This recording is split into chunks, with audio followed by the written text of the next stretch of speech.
Donc la présentation de la cuve Kadar multi-usage, on va dire.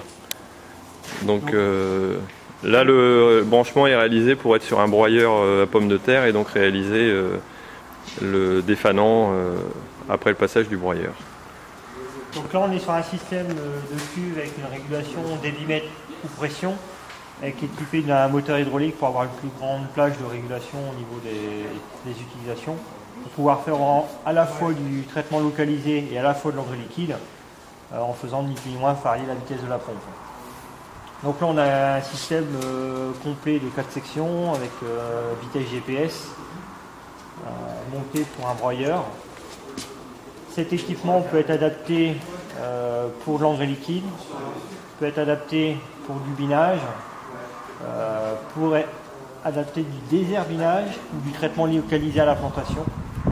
Donc tout dépend des options qu'on met derrière. Mais rien que la partie avant vous permet de pouvoir rajouter des options au fil des années.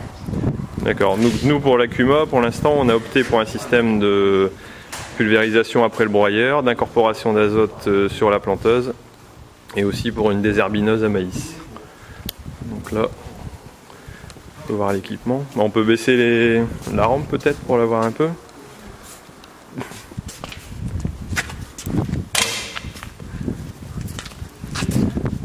Donc l'ensemble du système est régulé par un boîtier spécifique, donc avec capteur GPS.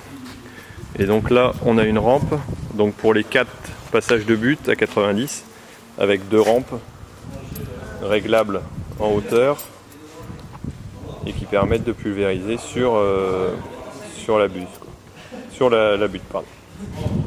Et pour le désherbinage, pour le système Amistar, etc., ça utilisera à peu près le même procédé de buse avec support. Donc, toute la partie régulation cuve restera identique, l'ordinateur restera identique, c'est juste les buses en fonction de la machine qui sont adaptées derrière. D'accord.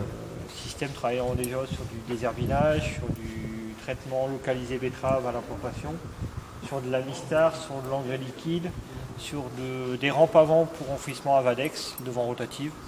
Donc voilà. Ok, bah merci pour la présentation.